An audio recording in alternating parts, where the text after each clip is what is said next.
कल देखो, कल हम लोग दिल्ली सल्तनत के दो सैयद डिनेस्टी और लोधी डिनेस्टी को डिस्कस किया था हम लोगों ने। एक फैक्ट था जो गलत बता दिया है मैंने।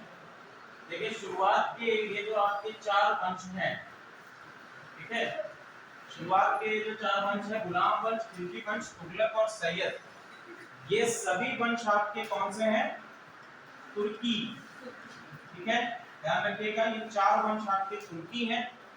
इनमें से ये आपके तीन वंश जो हैं, गुलाम वंश, खिलजी वंश और तुगलक वंश, ये शिया ओरिजिन के, सॉरी यही फैक्ट गलत हुआ था, ये आपके सुन्नी संप्रदाय से बिलोंग करते हैं। क्लियर है? इसके बाद हम देखेंगे जब आपका सैयद डिनेस्टी आती है, तो सैयद डिनेस्टी तुर्की तो है ही, लेकिन ये शिया संप्रदाय से बिलोंग करती है। ठीक है, किससे बिलोंग करती है? शिया संप्रदाय से। अब आगे हम लोग बात करते हैं कि लोधी वंश या लोधी डिनेस्टी। तो लोधी डिनेस्टी आपकी इकलौती अफगान डिनेस्टी है। ठीक है, अफगान डिनेस्टी है। और अगर हम संप्रदाय की बात करें तो ये बिलोंग करते हैं सुन्नी संप्रदाय से। ठीक है, ये बिलोंग करते हैं किससे? सुन्नी संप्रदाय से। अब देखिए, यहां पर जो फैक्ट्स निकल के आते हैं वो ये है कि दिल्ली सल्तनत के कितने वंश हैं जो तुर्की हैं। तो चार वंश आपके तुर्की हैं। पहला कौन सा? गुलाम वंश, खिलजी वंश, तुगलक वंश और सैयद वंश। ठीक है, इसमें से शिया वंश कौन सा है? तो इकलौता एक आपका वंश है सैयद वंश, जो कि क्या है? शिया है। शिया वंश या शिया संप्रदाय से बिलोंग करता है।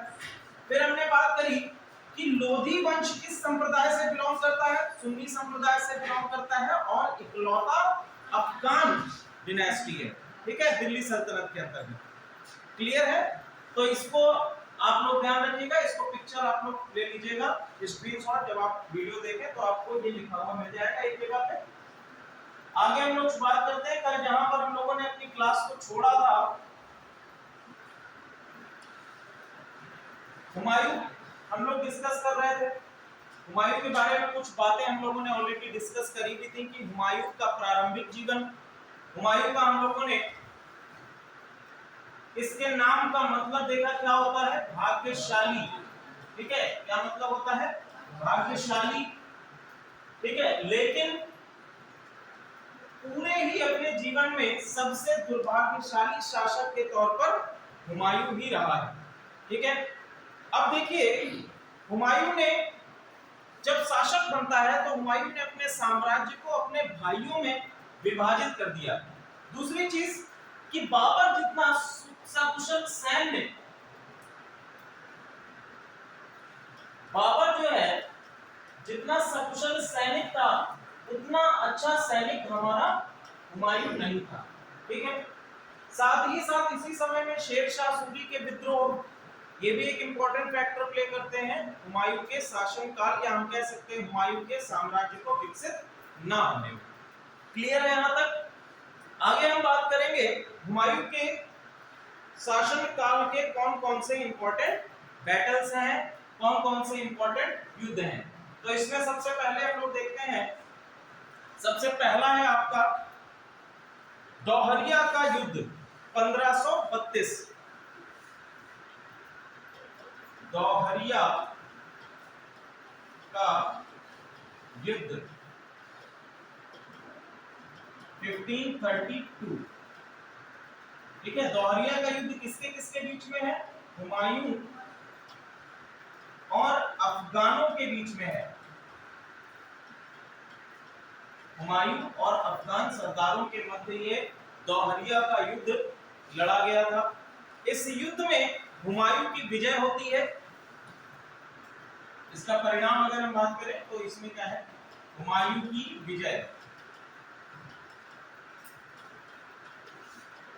ठीक है, इसके बाद नेक्स्ट है आपका चुनार का घेराव। चुनार,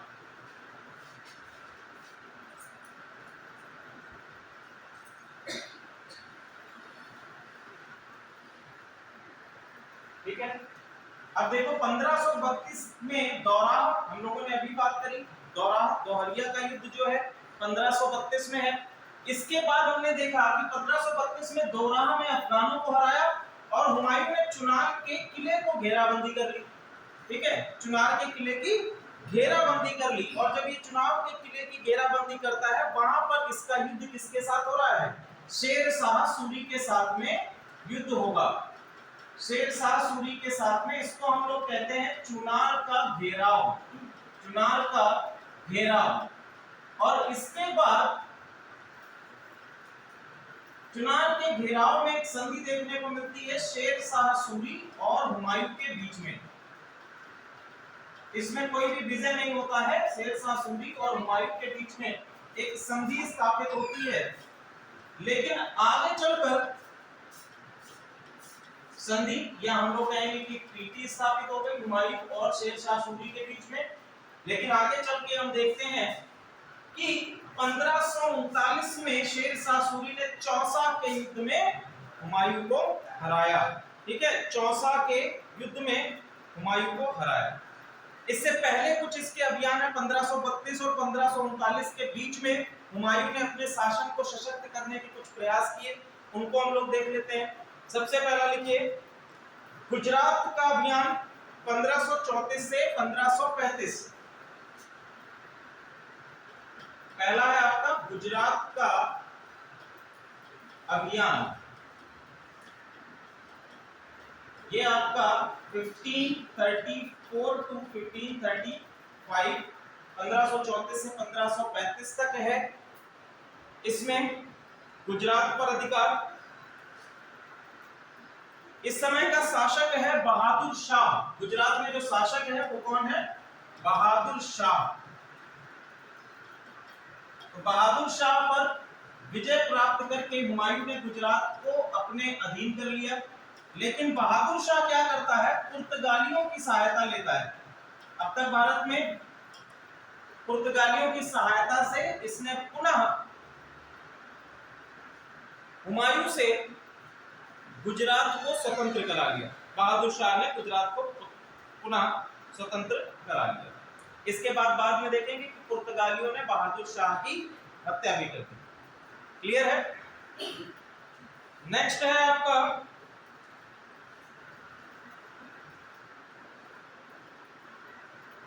हम लोगों ने चुनार का पढ़ लिया। चुनार का ये जो है 1537 में, इसकी डेट भी आप लोग लिख लीजिए। चुनार का जो हम लोगों ने घेराव देखा है, ये चुनार का घेराव शेर शाह सूरी के द्वारा 1537 में है और 1539 में शेर शाह सूरी और हुमायूं के बीच में चौसा का युद्ध हुआ और चौसा के युद्ध में हुमायूं की हार होती है।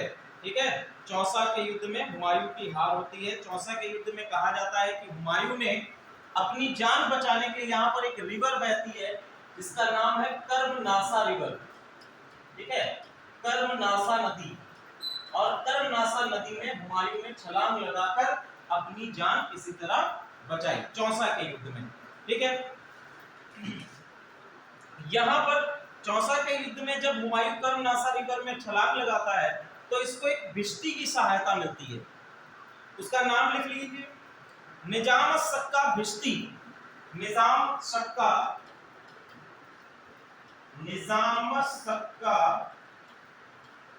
भिष्टी।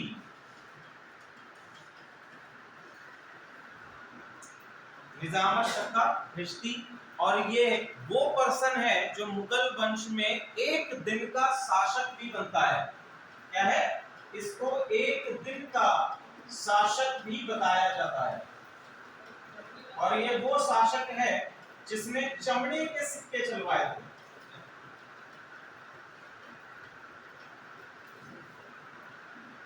ठीक है, ये वो शासक है जिसने चमड़े के सिक्के चलाए।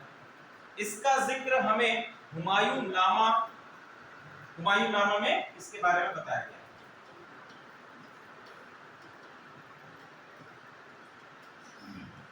क्लियर है? तो ये केवल एक फैक्चुअल क्वेश्चन है कि एक दिन का शासक, क्योंकि इसने जान बचाई थी तो इसके कारण हुमायूं ने उसको एक दिन का शासक बनाया था और इसने चमड़े के सिक्के चलवाए। क्लियर है? अगला लिखिए कन्नौज या बिलग्राम का युद्ध। कन्नौज या बिलग्राम का युद्ध,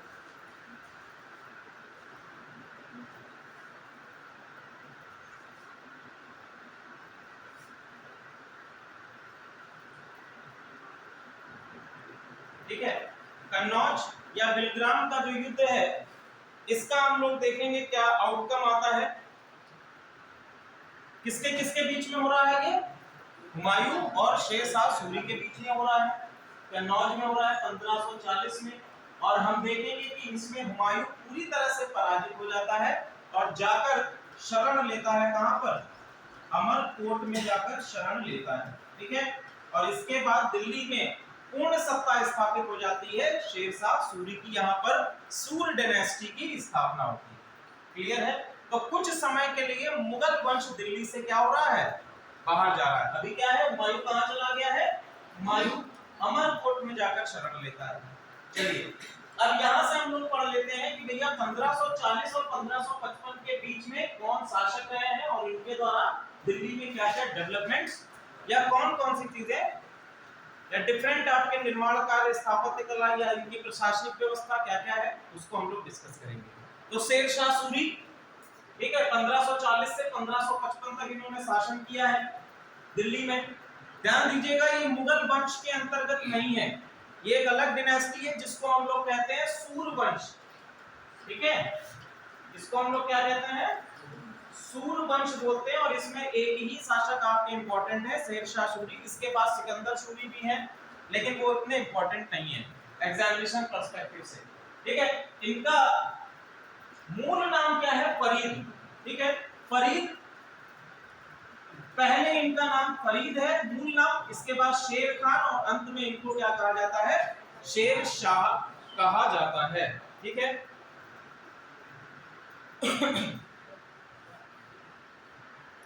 शेर शाह कहा जाता है, ओके। अब देखिए इनका जन्म कहां पर हुआ है, जौनपुर में इनका जन्म हुआ है। इनके पिता जौनपुर के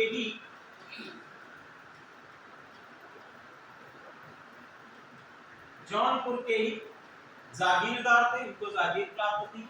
अब चूंकि देखिए लोधी वंश कहां से बिलोंग करता है, लोधी वंश कहां से बिलोंग करता है,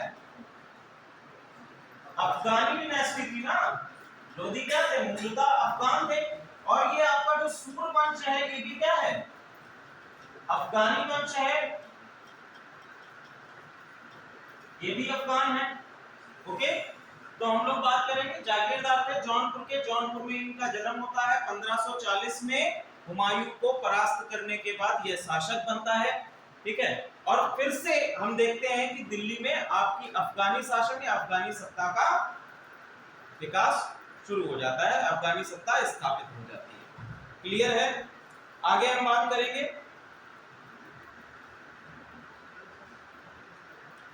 देखिए फैक्ट यहां पर लिखा भी है आपका कि 1540 में भारत ने फिर से अफगान शासन स्थापित किया, लेकिन लोधी जो है ये भारत में शासन करने वाले पहले अफगान, क्लियर है। आगे हम बात करेंगे शेरशाह और इनके उत्तराधिकारियों ने 1515 वर्षों तक शासन किया है, 1540 से 1555 तक का हमने शासन काल देखा, ठीक है। और इसको हम लोग द्वितीय अफगान साम्राज्य काल के रूप में जानते हैं, पहला लोधी और द्वितीय आपका सूरवंश, क्लियर है। अब देखो 1542 में मालवा के क्षेत्रों में, इसके बाद वो उसने चंदेरी के क्षेत्र में, इसको हम लोग डेट वाइज लिख लेते हैं।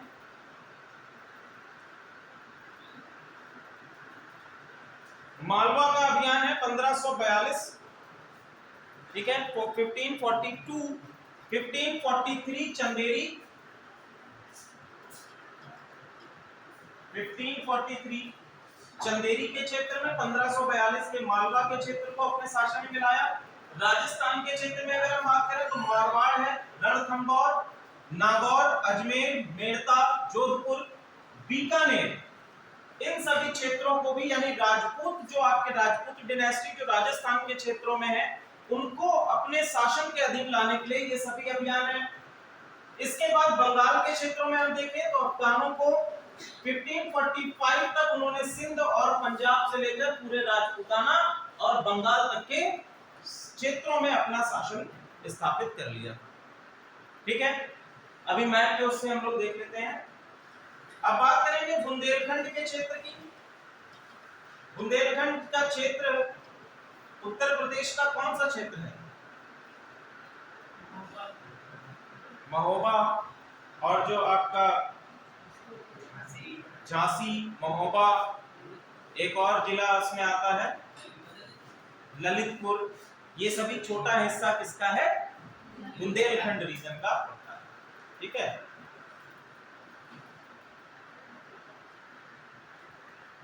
अगर हम लोग सूर्य सीमा का भी हम लोगों ने क्षेत्रों की बात करी, सूर्य सीमा का विस्तार करें तो देखिए पाकिस्तान सिंध प्रांत का रीजन ये पूरा आपका आ जाएगा। इसके बाद उत्तर भारत की ओर देखें और बंगाल तक का जो आपका पूरा क्षेत्र है वो सभी किसके अधीन है? सूर्य डायनेस्टी के अधीन है। ठीक है, ये आपका राजस्थान का क्षेत्र, राजपूताना यहाँ पर सबसे पावरफुल कंडीशन में थे। अकबर के द्वारा ही राजपूतों को अपने शासन में मिलाया गया। अकबर ने राजपूत नीति का जो अपनाई थी, उनसे राजपूतों पर उसने अपना प्रभुत्व हासिल करने में विजय प्राप्त करी। लेकिन इससे पहले जो भी शासक हुए हैं, राजपूत लगभग अपने आप को स्वतंत्र ही रख पाते हैं। क्लियर है? सूर्य डायनेस्टी का 1540 से 1555 तक का सीमा विस्तार जो हम लोग यहाँ देखा। आगे हम लोग बात करेंगे शेरशाह सूरी के द्वारा क्या-क्या सुधार किए गए अपने शासन काल के दौरान। शेरशाह सूरी के द्वारा क्या-क्या सुधार किए गए, इसमें सबसे पहला हम लोग देखेंगे शेरशाह सूरी ने अपनी सरकार को केंद्रीकृत बनाया, यानी हम क्या कहेंगे सेंट्रलाइज। सेंट्रलाइज का मतलब, केंद्रीकृत का मतलब हम लोग काफी बार समझ चुके हैं कि क्या होता है। ठीक है, जिसमें जो सर्वोच्च सत्ता किसके हाथ में रहेगी? शासक के हाथ में रहेगी। शासक फिर शक्तियों का वितरण करता है। ओके, चलिए आगे हम बात करें।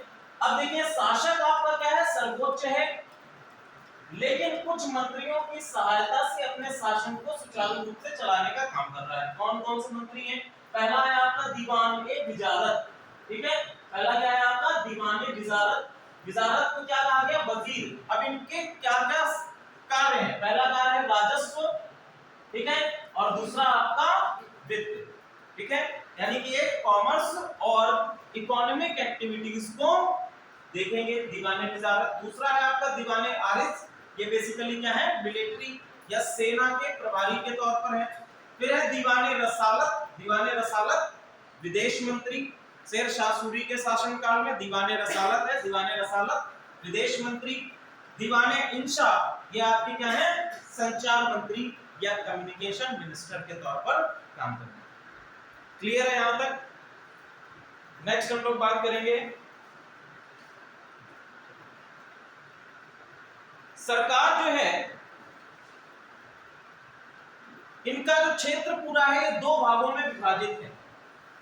ठीक है, पहला आपका क्या कहा गया है? सरकार। अगर हम लोग बात करें तो इनका टोटल शासित क्षेत्र जो है ये दो भागों में विभाजित, इस तरीके से देख लें। पहला आपका क्या कहा गया है? सरकार कहा गया है, और दूसरा आपका क्या कहा गया है? मुंसिफ कहा गया है, या हम इसको सीधे सीधे कह सकते हैं तहसील या मुंसिफ, या सॉरी मुंसिफ इसको अलग रखिए, अभी यहां पर आप डालिए तहसील। दो भागों में विभाजित है, मुंसिफ या तहसील। टोटल सरकारों की अगर संख्या देखें तो टोटल सरकार कितनी है? 47 है। टोटल 47 आपकी सरकार है। सरकार का मतलब क्या है? कि छोटे छोटे प्रांत है शासन को चलाने के लिए, सुचारू रूप से चलाने के लिए। ठीक है, सरकारों में जिन अधिकारियों की नियुक्ति की गई है उनको कहा गया है शिकदार। उनको क्या कहा गया है? शिकदार। शिकदार क्या है? प्रशासनिक अधिकारी हैं। प्रशासनिक अधिकारी हैं और कानून और व्यवस्था को देखने का काम कर रहे हैं। इनका क्या कार्य है? कानून को देखना प्रांतों में या सरकारों में, और साथ ही साथ वहां पर व्यवस्था या प्रशासनिक व्यवस्था को देखना। दूसरे हैं आपके मुंसिफे मुफिसान। ठीक है, मुंसिफे या इसको मुख्य मुंसिफ भी कहा गया है। इसको इस तरह से भी लिख सकते हैं, मुंसिफ ए मुसीफान, मुसीफान है, ठीक है। इनका क्या कार्य है? इनका कार्य है न्यायाधीश से संबंधित, या हम कह सकते हैं न्याय व्यवस्था को सुचारू रूप से चलाने का कार्य किया गया। ओके। परगना में भी दो प्रकार के आपके हैं, परगना में भी दो प्रकार के अधिकारी हैं, या जिनको हम लोग तहसील कह रहे हैं, इसमें भी दो प्रकार के अधिकारी हैं, एक आपके शिकदार हैं, दूसरा आपका मुंसिफ है। यहाँ पर भी दो अधिकारी हैं, पहला आपका शिकदार और मुंसिफ। क्लियर है? इसका नाम आपको कई जगह पे परगना भी मिलेगा, ठीक। तो ये आपकी एक प्रशासनिक संरचना है। सबसे छोटे स्तर पर ग्राम होगा, ग्राम के ऊपर परगना आएगा, परगना के ऊपर आपकी सरकार है, सरकार के ऊपर आपका पूरा साम्राज्य। क्लियर है? ये तो आपके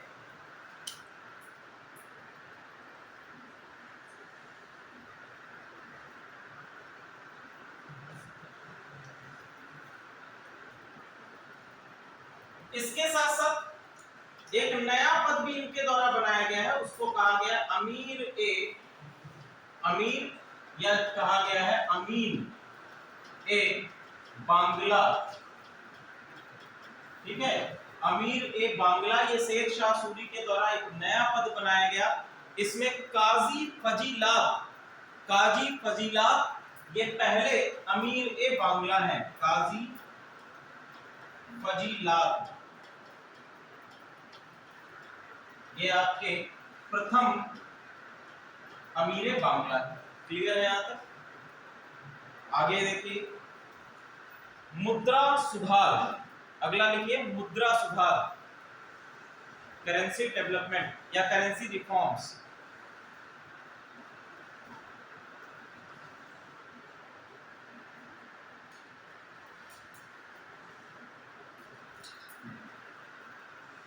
मुद्रा सुधार, देखिए मुद्रा सुधार कौन कौन से हैं, क्या क्या मुद्रा सुधार कर रहा है। दो तरीके के सिक्के इसने चलाए, पहले आपका चांदी का सिक्का है, दूसरा आपका तांबा का सिक्का है। चांदी और तांबा।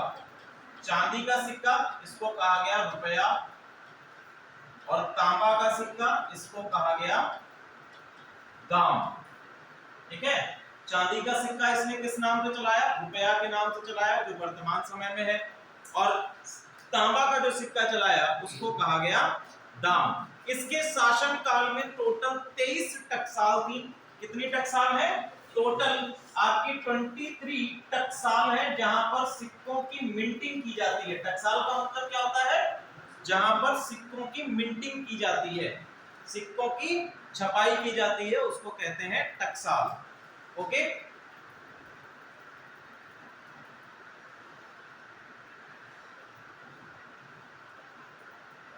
अगला है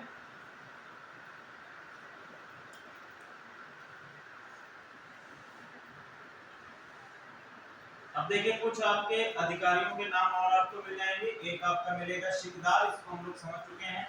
फिर है अमीन, जो भू राजस्व से संबंधित है। पोतेदार खजांची है। करपून लेखाकार के पद पर है, ये प्रत्येक परगना के प्रशासनिक अधिकारी हैं। साथ ही साथ संचार व्यवस्था को सुचारू रूप से चलाने के लिए, कम्युनिकेशन जो आपका ट्रांसपोर्ट कम्युनिकेशन है उसको भी सही करने के लिए इसने 4 राजमार्ग बनवाए हैं। कौन कौन से हैं? पहला है सोनार गांव से सिंध, दूसरा है आगरा से बुरहानपुर, ये आपका बुरहानपुर है, मां की जगह ना कर लीजिएगा, बुरहानपुर। जोधपुर से चित्तौड़ और लाहौर से मुल्तान। अब जो आपका उत्तरापथ था उसके बारे में मैंने आपको बताया था कि उत्तरापथ मौर्य काल में, और बाद में इसकी जितनी भी हिस्ट्री थी उसको मैंने आप लोगों को बताया था। तो ग्रैंड ट्रंक रोड का विस्तार किया है इसने, जीटी रोड, जो कि बाद में इसका नाम दिया जाएगा, अभी इसको नहीं। इसको बेसिकली इसने नाम दिया था सड़के आजम, ठीक है, सड़के आजम इसने नाम दिया था। और इसका विस्तार करके चटगांव वर्तमान समय में बांग्लादेश में है, और बांग्लादेश से इसने काबुल तक का विस्तार करवाया है। पहले हम लोग केवल कहां तक देख रहे थे? लाहौर से ढाका तक, लेकिन इसने इसका विस्तार कहां से कहां तक करवा दिया? चटगांव से काबुल तक विस्तार कराया है। क्लियर है? इसके बाद कुछ और इंपॉर्टेंट चीजें हैं, वो लिख लीजिए। पहला लिखिए भू राजस्व सुधार। भू राजस्व सुधार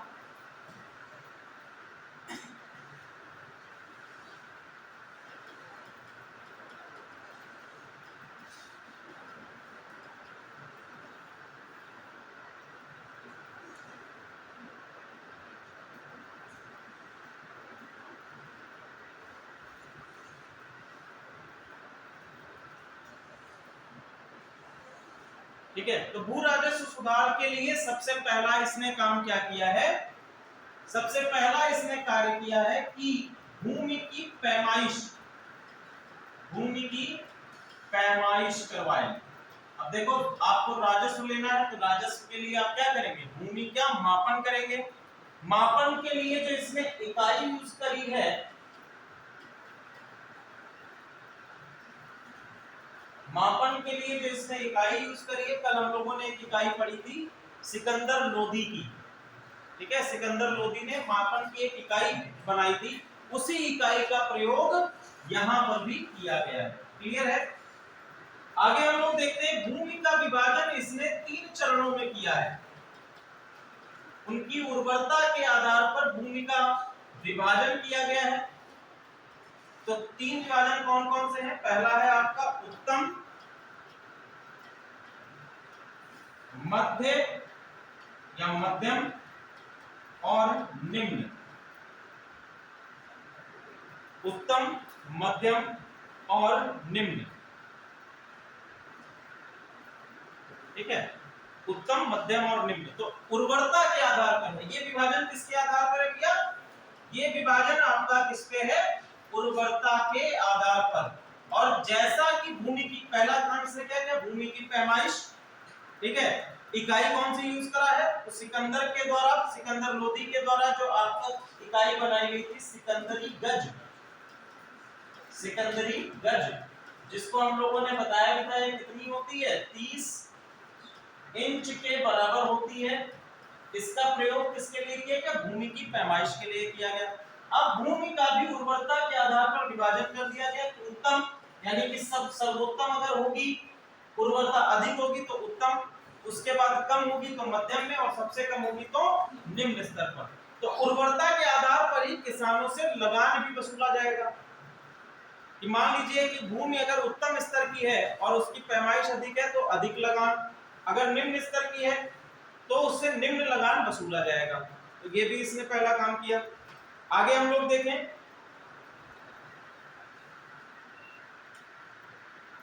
पहला 2 भूमि में ही सुधारों में ही है ये है आपका पहला, लिखिए नाम, जरीबाना, और दूसरा महासिलाना। जरीबाना और महासिलाना।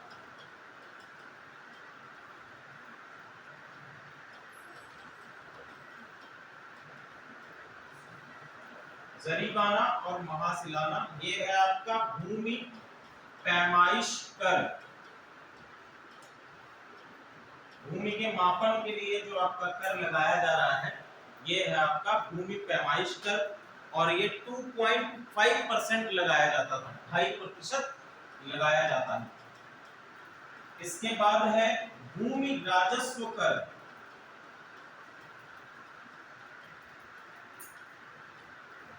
ये आपका 5% लगाया है। इन सुधारों के कारण जो जागीरदारों की स्थिति है, जागीरदारों की जो कमाई है उस पर सबसे ज्यादा प्रभाव पड़ा, और ये प्रभाव पड़ता है उस पर कि उनकी कमाई भी कम हो जाती है और स्थिति उनकी कमजोर होती है। इस व्यवस्था को रे कहा जाता है। जो इसकी पूरी व्यवस्था है सिकंदर सूरी की, सॉरी शेरशाह सूरी की पूरी व्यवस्था, जो आपकी भूमि राजस्व व्यवस्था है, इसको रे कहा जाता है, या इसको रई या रे कहा जाता है। ध्यान दीजिएगा, रे या इसको रई, ये पूरी जो आपकी भू राजस्व व्यवस्था है इसका नाम दिया गया है, व्यवस्था। ठीक है, तो अगर आपसे ये क्वेश्चन पूछा जाता है कि शेरशाह सूरी की भूमि राजस्व व्यवस्था को क्या कहा जाता है, तो इसको रे कहा जाता है। जाता है या रई के नाम से जाना जाता है। क्लियर है? चलिए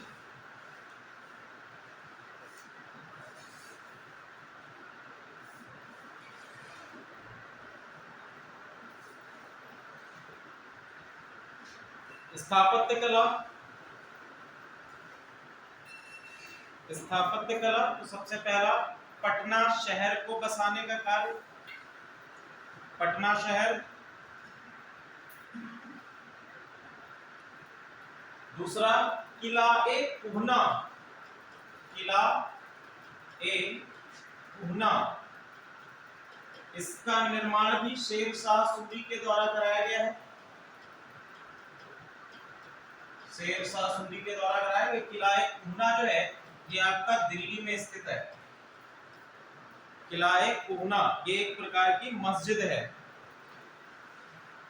लाल दरवाजा, हाँ मस्जिद है ये। किला ए कुहना जो है ये मस्जिद है और इसका निर्माण शेर शाह सूरी ने कराया। स्थित कहां पर है? दिल्ली में स्थित है। इसके बाद लाल दरवाजा, ये भी शेर शाह सूरी के द्वारा निर्माण कराया गया है। लाल दरवाजा के बाद रोहतासगढ़ किला, रोहतासगढ़ किला,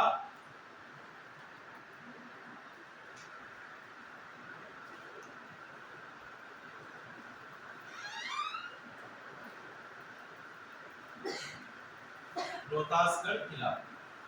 ठीक है, आगे हम लोग बात करें कि मलिक मोहम्मद जायसी, मलिक मोहम्मद जायसी इनके दरबार में थे जिन्होंने किसकी रचना करी है? पद्मावत की रचना करी है, मलिक मोहम्मद जायसी। दूसरा राजा टोडरमल, ठीक है, टोडरमल अकबर के नवरत्नों में से एक थे, लेकिन इनके दरबार में भी ये थे। ठीक है, टोडरमल जो है इनके दरबार में भी थे। इसके साथ साथ एक और व्यक्ति है इनके दरबार में, अब्बास खां शरबानी, अब्बास खां शरबानी, अब्बास खां शरबानी, ये भी इनके दरबार में है। और इनके द्वारा रचित पुस्तकों के नाम लिख लीजिए। इनकी जो पुस्तकें हैं जिनकी रचना इन्होंने करी है, पहली पुस्तक है आपकी तारीख ए शेर शाही, तारीख ए शेर शाही, और दूसरा है आपका तोहफा ए अकबर शाही, तारीख ए शेर शाही, और दूसरी पुस्तक है तोहफा ए अकबर शाही। ये दो पुस्तकें इसने निर्माण कराई है। इसका मकबरा जो है सासाराम में किया है, इसका मकबरा सासाराम में है।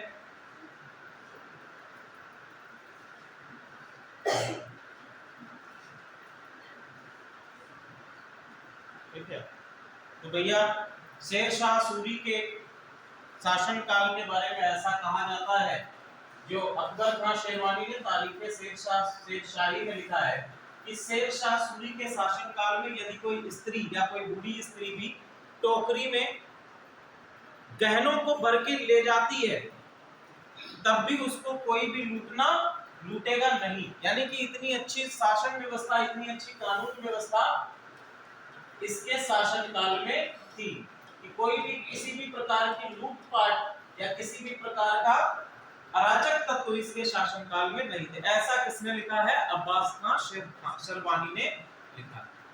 आगे हम देखते हैं कि इसकी मृत्यु के बाद अगला शासक बनता है इस्लाम शाह सूर। इसकी मृत्यु के बाद नेक्स्ट शासक है इस्लाम शाह सूर।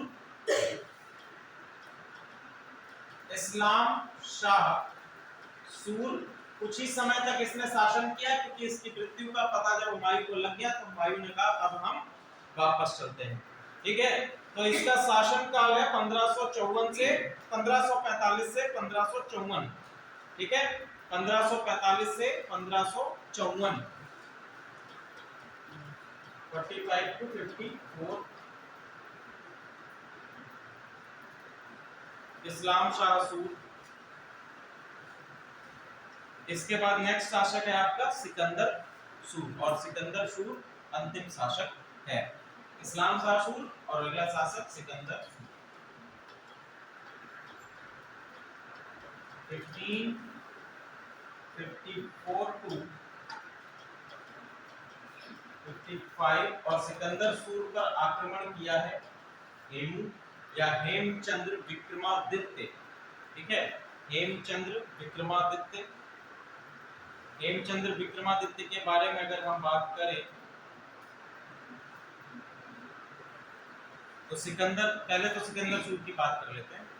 तो सिकंदर सूर पर बेसिकली हुमायूं ने आक्रमण किया और इसको हराकर दिल्ली की सत्ता को पुनः हासिल कर लिया। ठीक है, लेकिन इतना अच्छा तो उसका भाग्य था नहीं। इसके बाद हेमू आ जाता है। हेमू की अगर हम बात करें तो हेमू बेसिकली रेवाड़ी बाजार में नमक का दलाल था।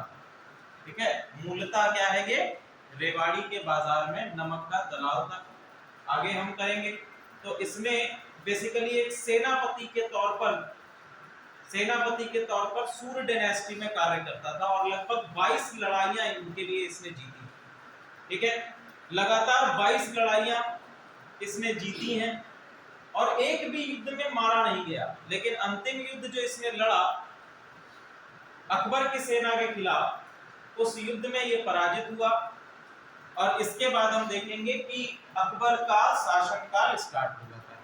ठीक है, तो हम लोग थोड़ा सा वापस से किस पर आएंगे, हुमायूं पर आएंगे। हुमायूं के बारे में जो चीजें रह गई हैं उस पर हम लोग बात करते हैं। हुमायूं का छोटा सा शासनकाल है 1555 से 1556 तक।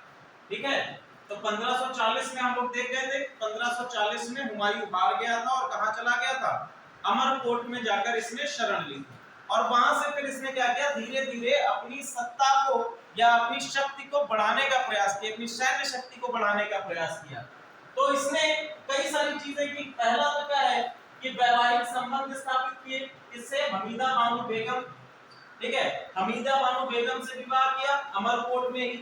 ठीक है, इसके साथ साथ राणा प्रसाद के शासनकाल में ही अकबर का 1542 में जन्म होता है। इसके बाद जो आपका हुमायूं है ईरान चला जाता है और ईरान में अपने शासकों से या फिर ईरान के जो इसके भाई बंधु हैं उनसे मदद मांगता है।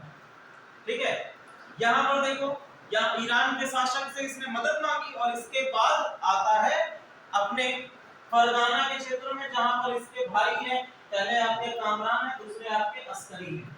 ठीक है, समरकंद और आपका जो क्षेत्र है यहाँ पर आकर कामरान और अस्करी को हराता है। अब यहाँ पर हम लोग देखेंगे कि जब ये अपनी सैन्य शक्ति को और ज्यादा बढ़ा रहा था, इसी समय भारत में सूर्यवंश जो है वो कमजोर हो रहा था। शेरशाह सूरी की मृत्यु हो चुकी थी और धीरे धीरे डिक्लाइन की ओर सूर्यवंश था। तो ये वापस से भारत की ओर आता है और 1555 में हुमायूं अफगानों को हराकर, या हम कह सकते हैं सूर्यवंश सिकंदर सूर को हराकर दिल्ली पर पुनः स्थापित हो जाता है। ठीक है, लेकिन जैसे ही यह दिल्ली पर शासन सत्ता को स्थापित करता है, इसकी मृत्यु हो जाती है पुस्तकालय की सीढ़ियों से गिरने के कारण। उसके 6 महीने बाद ही, यानी राजा होने का सुख भी है नहीं भोग पाया, पूरे अपने शासन काल में यह इधर से उधर भागता ही रहा। ठीक है, जब इसकी मृत्यु हुई तो उस समय अकबर अल्प आयु में था और दिल्ली के क्षेत्र में था भी नहीं। ठीक है, इसका जो जीवनी है हुमायूंनामा गुलबदन बेगम ने फारसी भाषा में लिखी है और दिल्ली में ही इसको दफनाया गया है। और इसके जो जहां पर इसको दफनाया गया है उसको कहा गया हुमायूं का मकबरा। हुमायूं का मकबरा कहां पर है भैया, ये आपका दिल्ली में है। ठीक है, ये है आपका हुमायूं का मकबरा। ठीक है, अब देखते हैं हुमायूं के मकबरे की स्थापत्य कला शैली में क्या क्या है। तो हुमायूं के मकबरे का निर्माण कब हुआ है, 1570 में इसका निर्माण कंस्ट्रक्शन कराया गया है। ठीक है, अब इसमें कौन कौन सी चीजें हैं, देखो ताजमहल जब बनवाया गया तो ताजमहल के लिए जो एक आइडिया लिया गया, ऐसा कहा जाता है कि ये जो इसकी वास्तुकला है, ताजमहल की जो वास्तुकला है वो किससे मिलती जुलती है, हुमायूं के मकबरे से मिलती जुलती है। अगर आप देखेंगे कि जो आपका टुम्ब है, मीनारे हैं, मेहराब हैं, इन सभी का जो आइडिया है ये हुमायूं के टुम्ब से ली गई है। आगे हम लोग बात करें इसका निर्माण किसके शासनकाल में कराया गया? अकबर के द्वारा इसका निर्माण कराया गया है। ठीक है, इसको मुगलों का शयनागार भी कहा जाता है। क्या कहा जाता है? मुगलों का शयनागार भी कहा जाता है। क्यों? क्योंकि इसमें 150 से अधिक मुगल परिवार के सदस्य दबे हैं। इसका मतलब ये मकबरा जो है केवल हुमायूं का ही नहीं, इसमें लगभग 150 मुगल परिवार के लोगों को दफनाया गया है। क्लियर है? साथ ही साथ कुरान हुमायूं का मकबरा चार बाग का मतलब क्या है? कुरान के स्वर्ग की 4 नदियों के साथ चतुर्भुज उद्यान। ठीक है, कि चारों आपके दिशाओं में जो स्वर्ग की 4 नदियां हैं उनको दर्शाया गया है, उद्यानों के माध्यम से पार्क बनाकर दर्शाया गया है। यही कहलाता है आपका चार बाग। ओके, आगे हम बात करें संयुक्त राष्ट्र शैक्षिक वैज्ञानिक यानी यूनेस्को में इसको 1993 में वर्ल्ड हेरिटेज साइट के तौर पर घोषित कर दिया गया। ठीक है, तो ये अब क्या है? यूनेस्को वर्ल्ड हेरिटेज साइट है।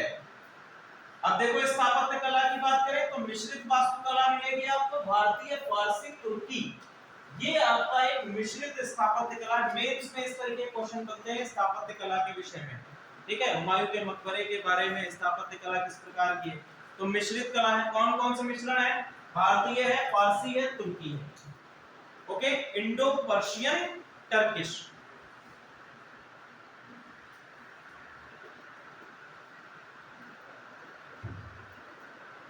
अब देखो इसमें क्या क्या चीजें हैं, जैसे राजसी द्वार है, प्रवेश द्वार जिसको कहा गया, किला, मकबरा, महल, मस्जिद, सराय।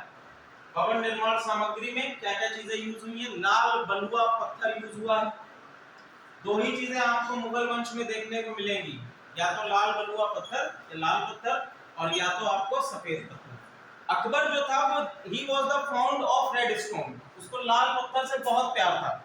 जो भी उसने निर्माण कार्य कराए अधिकतर निर्माण कार्य आपको मिलेंगे लाल पत्थर में। जैसे ही शाहजहां आता है उसको सफेद पत्थर से बहुत प्यार था, उसने जगह जगह पर निर्माण कार्य जहां पर लाल बलुआ पत्थर से हुए थे वहां लाल पत्थर को निकालकर सफेद पत्थर लगवाना शुरू कर दिया। लाल किला आप अगर कहीं कभी गए होंगे तो एक अलग से सेक्शन बना हुआ है किले के अंदर। तो ऐसा कहा जाता है कि ये पहले जो एक मस्जिद है वहां पर, तो उस मस्जिद को पहले लाल बलुआ पत्थर से बनवाया गया था, और उसके बाद आप देखेंगे कि उस पे सफेद पत्थर या संगमरमर लगाया गया। ताजमहल वो भी संगमरमर से बना है, सफेद पत्थर का उदाहरण है, शाहजहां के द्वारा बनाया गया। ठीक है, तो जब भी स्थापत्य कला की बात आती तो अलग अलग शासकों के द्वारा डिफरेंट पैटर्न्स अपनाए गए हैं। जो जिसका फॉन्ड ऑफ होता है या जो भी जिसको पसंद आता है उस तरीके का निर्माण कार्य कराता है। क्लियर है? अब किसी को गोल छज्जा पसंद है, किसी को आगे से चौकोर पसंद है। ठीक है, तो ये व्यक्ति के अपने टेस्ट पर डिपेंड करता है कि वो किस प्रकार का निर्माण कार्य अपने शासनकाल में करवाता है। आगे बात करें अकबर की, हम लोग बात करते हैं। अगला शासक हुमायूं के बाद अगला शासक है आपका अकबर। अकबर के पिता की जब मृत्यु होती है तो बहुत ही छोटी सी आयु में था।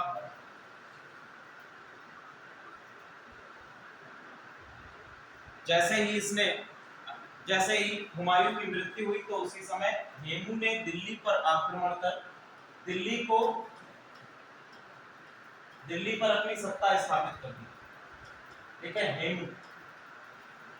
इसका अगर नाम हम बात करें तो इसका नाम है हेमचंद, और इसकी उपाधि है विक्रमादित्य। ठीक है, इसकी उपाधि क्या है? हेमचंद, और उपाधि है विक्रमादित्य। दिल्ली को जब इसने जीता तो अपने आप को उपाधि दी विक्रमादित्य। ठीक है, इसने लगातार 22 लड़ाइयां लड़ी और एक भी लड़ाई नहीं हारा है। ठीक है, इसके साथ साथ अगर हेमू की बात करें तो हेमू अंतिम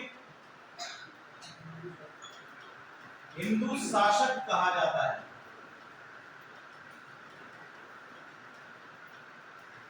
मध्यकालीन भारत में।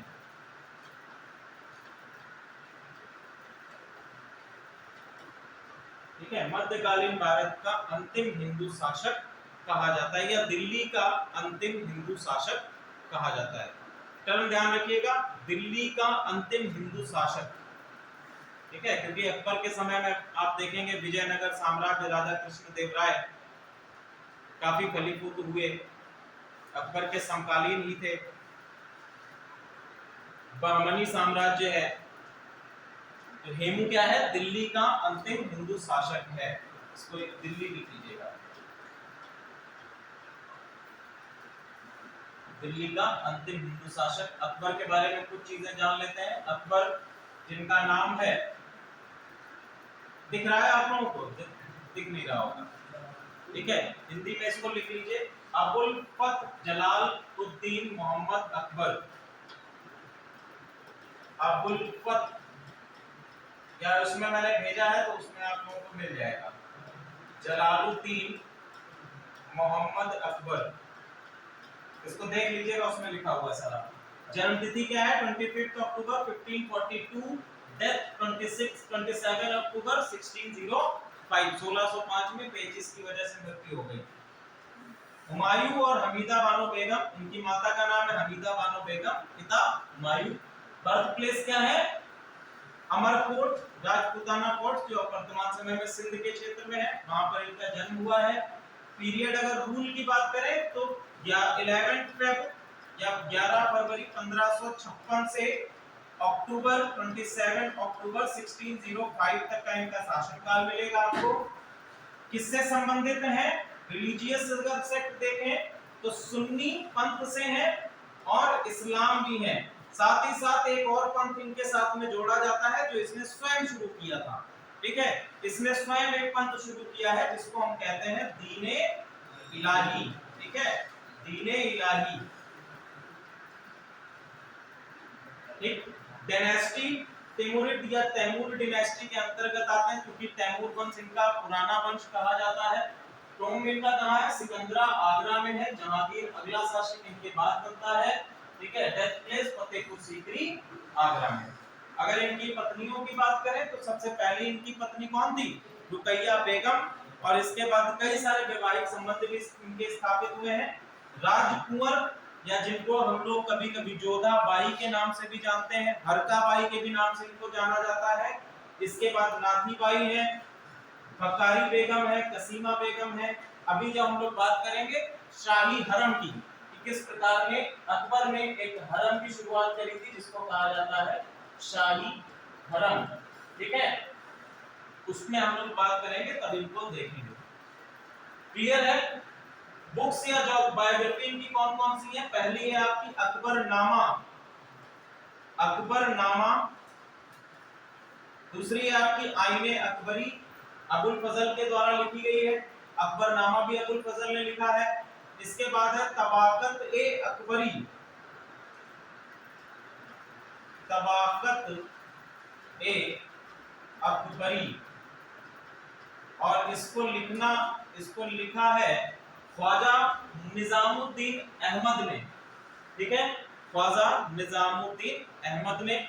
एक बुक और है अकबरनामा के ही नाम से है, लेकिन इसके लेखक डिफरेंट हैं, फैजी सरहिंदी, ये इसके लेखक है अकबरनामा के। इसको हम लोग ऑलरेडी बता चुके हैं कि कौन कौन से सोर्सेज आपके हैं। क्लियर है यहां तक। आगे हम बात करेंगे अकबर के ही बारे में। हमने आपको बताया कि हुमायूं की जब मृत्यु होती है तो अकबर अपनी अल्प आयु में था, छोटा था, केवल 13 वर्ष का शासक था, ठीक है। अकबर उस समय जब मृत्यु होती हुमायूं की तो उस समय अकबर काला नौर, जो आपके पंजाब के क्षेत्र में है, वहां पर था, और वहीं पर इसका राज्याभिषेक भी करा दिया गया। तुरंत इनका राज्याभिषेक, जैसे अकबर मृत्यु की खबर मिली तो दिल्ली का शासन खाली ना रहे, एक सुल्तान गद्दी पर रहे, तो उसी समय पर इनका राज्याभिषेक काला नौर में भी करा दिया गया, ठीक है। संरक्षण किसको दिया गया, बैरम खान को संरक्षण दिया गया, ठीक है। बैरम खान के ही संरक्षण में अकबर ने हेमू को पराजित किया था, ठीक है। और पराजित करने के बाद अकबर ने भी उपाधि ग्रहण करी, जिसके बारे में हम लोग कल चर्चा कर रहे थे। किसकी उपाधि ग्रहण करी, गाजी की उपाधि ग्रहण करता है, ठीक है। अब कल चर्चा हुई थी क्लास में, तो मैंने फिर से इसको जाके एक बार देखा कि कहीं मैं गलत तो नहीं, सच में मैं गलत नहीं निकला। इसके भैया हजारों अर्थ बताए गए हैं, इतिहासकारों ने, धर्म गुरुओं ने अलग अलग इसके अर्थ बताए हैं। इस्लामिक धर्म गुरु हैं, उन्होंने बताया कि गाजी का अर्थ होता है, उसको सुन के तो सच में मुझे हंसी आ गई। उन्होंने गाजी का अर्थ बताया काफिरों से बचने वाला।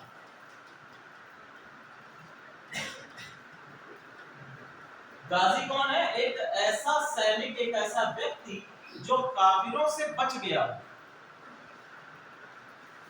ठीक है, फिर बताया गया कि गाजी का अर्थ क्या होता है, कि गाजी का अर्थ होता है जो काफिरों का नाश करता हो।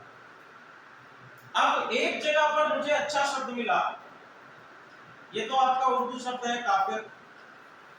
काफिर का मतलब ये होता है कि सिंपल जो इस्लाम, अब इसमें किसी धर्म विशेष से जुड़ी हुई बात नहीं है।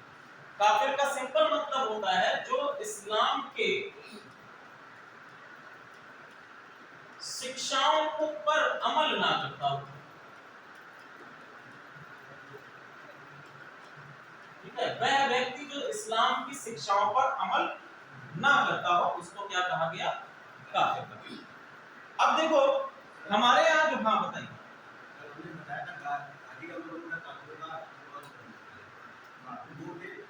जो इस्लामिक कानून के खिलाफ काफिर कहा जाता है। ये किताब है, बिल्कुल होगा उसमें, मैं आपकी बात डिनाई नहीं कर रहा हूँ। मैंने भी कई जगह पर इसको देखा, वही बता रहा हूँ कि मैंने भी देखा कि उसमें ऐसा कहा गया है कि काफिर का मतलब होता है कि हिंदुओं, या सॉरी, गाजी का मतलब होता है काफिरों की हत्या करने वाला, या काफिरों का सर कलम करने वाला, या काफिरों को खत्म करने वाला। ठीक है, अब काफिर को अगर डिफाइन करना हो तो काफिर को किस तरह से डिफाइन करेंगे? कि जो इस्लाम में विश्वास ना रखता हो, या फिर इस्लाम की शिक्षाओं पर विश्वास ना करता, उनको अमल ना करता हो, तो वो व्यक्ति क्या हो गया? काफिर हो गया। ठीक है, और उनका जो नाश करेगा वो क्या कहा जाएगा? गाजी कहा जाएगा। तो ये चीज क्या है? ये वर्तमान इतिहासकारों का मानना है। लेकिन अगर हम लोग न्यूट्रल ग्राउंड पर आकर इसको देखें, जैसे हमारे यहाँ एक चीज कही गई है, धर्म। अब धर्म से दो चीजें निकल के आती है, एक आता है अधर्म और दूसरा आता है विधर्म। और इन्हीं को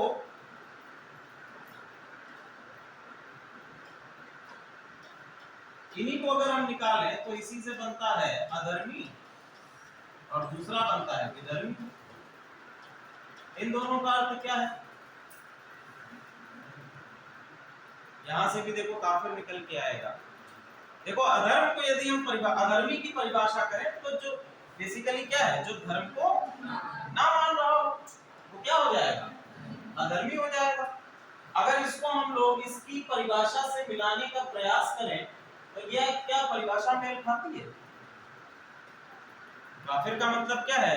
एक इस्लाम क्या है? धर्म ही तो है, और अगर नहीं मान रहा है तो अधर्मी हो गया। चलो अब दूसरी चीज में चलते हैं। ये दूसरा शब्द है विधर्मी। विधर्मी का मतलब है वह व्यक्ति जो किसी अलग धर्म से बिलोंग करता है। ये भी तो काफिर हो गया। देखो अधर्मी क्या है कि अगर हम लोग एक सिंपल, एक आपका ये धर्म है, मान लीजिए सर्कल क्या है? धर्म। तो इसके अंदर 4 व्यक्ति हैं,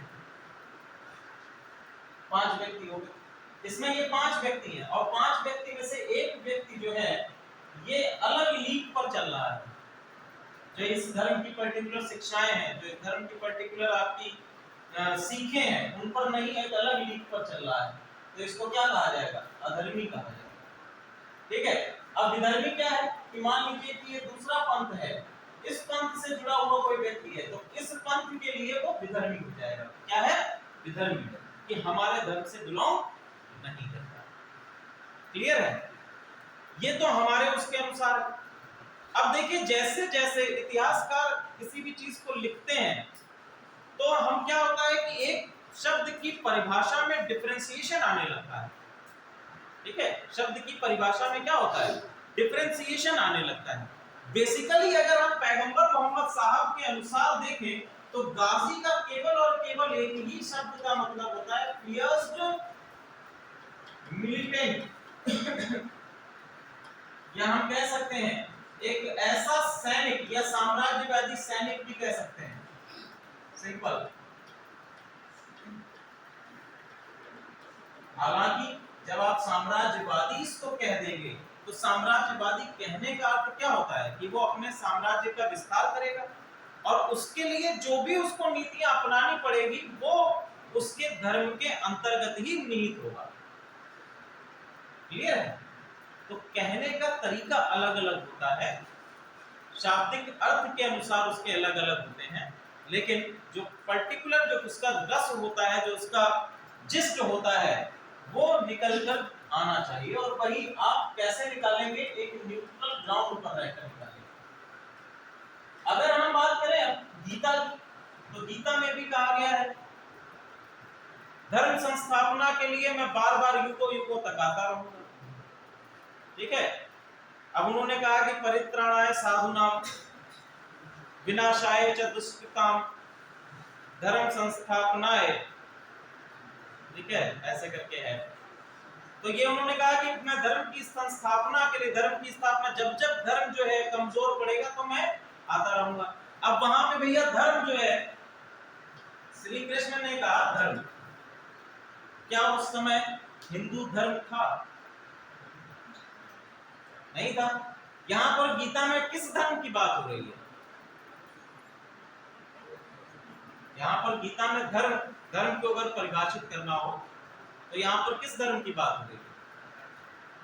अब वर्तमान समय में क्या है कि जितना भी व्यक्ति है वो क्या सोचता है कि धर्म, धर्म मतलब क्या है? हिंदू धर्म है, मुस्लिम धर्म है, सिख धर्म है, ईसाई धर्म है। तो यहाँ पर धर्म, हम लोग पहले भी इसको चर्चा कर चुके हैं, धर्म का मतलब क्या है? सिंपल, कि व्यक्ति का, या हम कह सकते हैं एक मानव धर्म कहा गया। जैसे मानव है तो मानव का धर्म क्या है कि आप, ईश्वर ने आपको जिस प्रकार की शक्तियां से अभिभूत किया है, आपको 4 हाथ दिए हैं, सॉरी 2 हाथ दिए हैं, 2 पैर दिए हैं, लोगों की सेवा करना, भलाई करना मानव धर्म में आता है। ठीक है, इसका उदाहरण एक और तरीके से दिया था मैंने कि वाटर है, जल है, तो जल का धर्म होता है बहना, शीतलता प्रदान करना। इसके अलावा कोई और कार्य वो करता है? नहीं करता। ठीक है, तो यहाँ पर इस धर्म की बात हो रही है। ठीक है, समय समय पर जब भी आपने देखा होगा, कहना जो चाहते हैं भगवान श्री कृष्ण इसमें कि जब भी धर्म संकट में होगा, धर्म संकट का मतलब क्या है कि जो समाज के सच्चे व्यक्ति हैं उन पर यदि कोई संकट आएगा तब मैं आऊंगा। महाभारत में भी तो यही हुआ। ठीक है, सच्चाई का साथ, रामायण की बात करें तो रामायण में भी यही हुआ। क्लियर है? रावण क्या था? दुष्ट था, पापी था, दूसरे की महिला का हरण करके ले गया, तो उसका नाश करना तो था ही।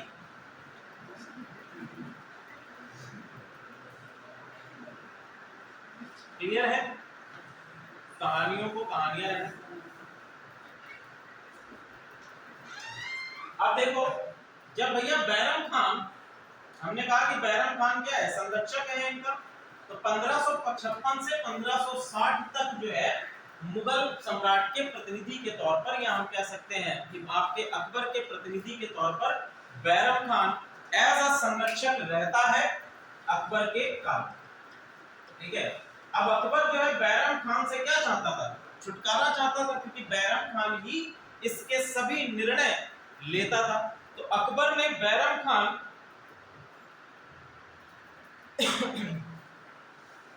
अकबर ने बैरम खान के समक्ष 3 प्रस्ताव रखे। 1560 तक ये कार्यक्रम चलता रहा और 1560 में अकबर ने बैरम खान से कहा कि भैया ऐसा है कि अब आप जो है यहाँ से चले जाइए, और 3 प्रस्ताव रखे बैरम खान के सामने।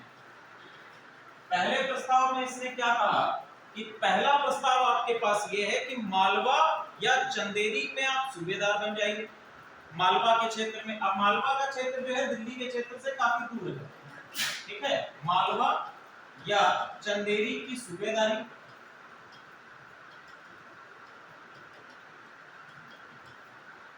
दूसरी बात इसने क्या कही, दूसरी बात इसने कही कि बादशाह के आंतरिक मामलों का प्रमुख बन जाएगा, बाकी किसी चीज से आपको मतलब नहीं रहेगा।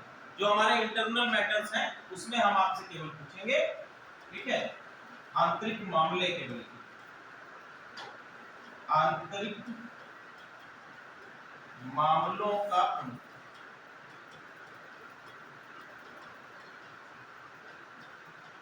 और तीसरी बात इसने क्या कही कि या तो आप हज पे चले जाओ।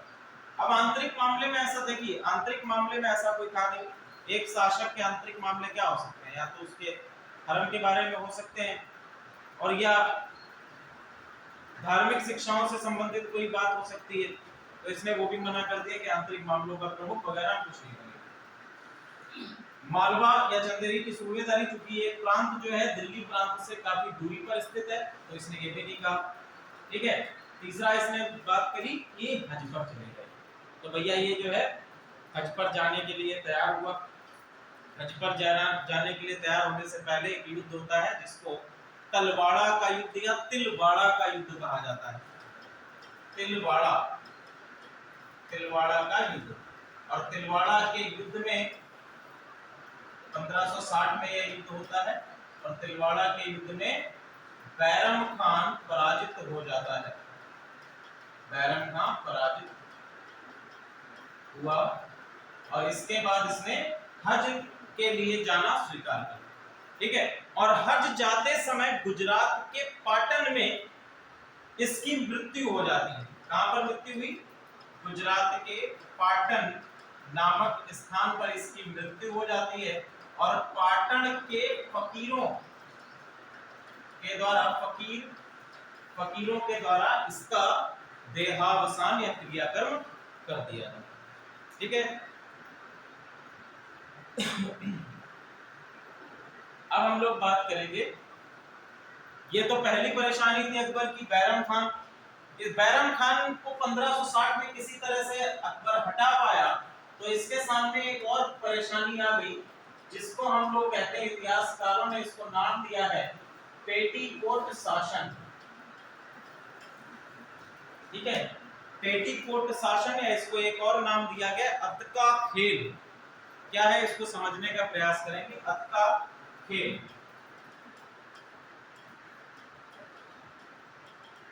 देखो 13 वर्ष की आयु में बना था शासक, ठीक है। 13 वर्ष की आयु में शासक बना था अकबर। संरक्षण प्राप्त था बैरम खां का। जब शासक बना था तो 13 वर्ष में व्यक्ति बच्चा ही तो होता है, और बच्चा कहां जाकर छुपेगा? अपनी मां के पास, ठीक है। तो बेसिकली इसके निर्णयों में जितना प्रभाव बैरम खां का था, उतना ही प्रभाव इसके हरम में रहने वाली महिलाओं का भी था। अब इसमें महिलाएं कौन कौन सी प्रमुख है? पहली है आपकी महम अंगा, जीजी अंगा, महम अंगा। दूसरी है आपकी जीजी अंगा,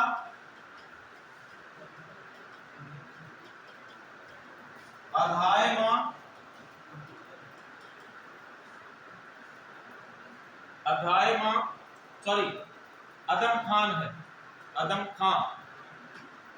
अदम खां इसका महमंगा का बेटा है,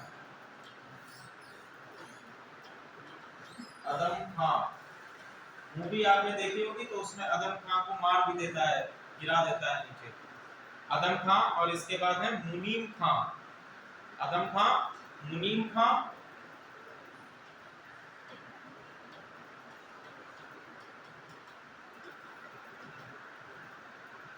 और धर्म की महिलाएं,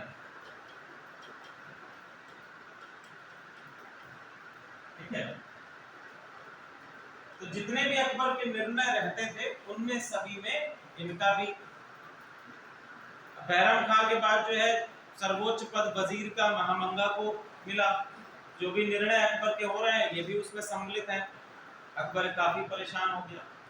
अंत में जब विद्रोह करता है अदम खां, अदम खां का जब विद्रोह होता है, अदम खां हत्या कर देता है राजा टोडरमल की। और राजा टोडरमल की जब हत्या कर देता है, उसके बाद अकबर के द्वारा अदम खां को मार दिया जाता है। क्योंकि अदम खां महमंगा का बेटा था, तो इसकी मृत्यु से दुखी होकर महमंगा जो है उनकी भी कुछ वर्षों के बाद मृत्यु हो जाती है, और उसके बाद अकबर को इस अक्का के या पेटीकोट शासन से मुक्ति मिल जाती है, और अकबर पूर्णतः स्वतंत्र रूप से अपने निर्णय लेने में सक्षम होता है। लेकिन कुछ साल बाद फिर से ये चीज शुरू हो जाती है। क्यों? क्योंकि इसका विवाह अब हो चुका था जोधाबाई से, और हमने ये देखा है कि जो भी आपके निर्णय आएंगे उसमें ज्यादा से ज्यादा जोधाबाई का हस्तक्षेप रहेगा। ठीक है, तो लगातार जो है ये हरम की ओर चलता है। आगे हम लोग बात करते हैं। वैसे बेसिकली ये कहा जाता है कि महबूबा की मौत के बाद अकबर जो है वो पूर्ण रूप से हरम के प्रभाव से मुक्त हो जाता है। ठीक है, अब बात करेंगे कि हरम में आपके अकबर की सैन्य विजय या सैन्य आपकी उपलब्धियां कौन कौन सी हैं। सैन्य उपलब्धियों में सबसे पहले हम लोग देखेंगे अकबर का मालवा में विजय। मालवा में अकबर ने 1562 में विजय हासिल करी। उस समय शासक आपके हैं बाज बहादुर। ठीक है, कौन शासक हैं?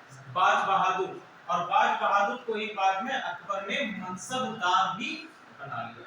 ठीक है, फिर अगला सा आप देखेंगे 1564 में रानी दुर्गावती। रानी दुर्गावती कहां पर है? गोंडवाना के क्षेत्र में है। ठीक है, गोंडवाना में। और रानी दुर्गावती को हराकर इसके बाद इनका पुत्र वीर नारायण शासक बनता है गोंडवाना के क्षेत्र में। ठीक है, अगला आपका 1567 में चित्तौड़ या मेवाड़ में राणा उदय सिंह पर आक्रमण। ठीक है, और बाद में उस पर अधिकार भी कर लिया। 1567 में रणथंभौर, और रणथंभौर में इस समय कौन सा वंश है? हाड़ा वंश है। ठीक है, हाड़ा वंश। और हाड़ा वंश अकबर की तोपों के सामने इनके किले नहीं टिक पाए, और अंत में हम देखते हैं कि हाड़ा वंश के शासक भी अकबर के सामने घुटने टेक। ठीक है, इनके जो आपके मिलिट्री हम कह सकते हैं कि सेनापति हैं राजा भगवान दास और राजा मान सिंह। ठीक है, के द्वारा राय सुरजन ने अपने दो पुत्र दूधा और भोजा को अकबर के पास भेजा था। अकबर ने राय सुरजन की सभी शर्तों को मानकर अधीनता स्वीकार करवाने में सफलता पाई। तो सभी शर्तों को सशर्त मान लिया गया, और इसके बाद हम देखते हैं रणथंभौर पर आपके अकबर का शासन 1569 में हो जाता है। तो इसमें हम लोगों ने देखा कि मालवा के क्षेत्र में, इसके बाद आपके गोंडवाना क्षेत्र में, मेवाड़ में और रणथंभौर में। अगली इसमें देखेंगे, अगला इसका है बुंदेलखंड रीजन में कालिंजर पर अभियान। ठीक है, कालिंजर में रीवा में राजा रामचंद्र का शासन है, और इसको जीतने के लिए इसने भेजा है मजनू खां कक्साल को। ठीक है, और 1569 में ही बुंदेलखंड के कालिंजर क्षेत्र में भी इसने विजय हासिल कर ली। अगला है जोधपुर। जोधपुर में राजा है मालदेव और पुत्र चंद्र सिंह। ठीक है, ये भी अकबर की अधीनता स्वीकार कर लेते हैं, लेकिन ये अधिक समय तक मित्रता इनकी नहीं चली। ओके, और बाद में जोधपुर पर अकबर आक्रमण करके इसको अपने शासनकाल में मिला लेता है।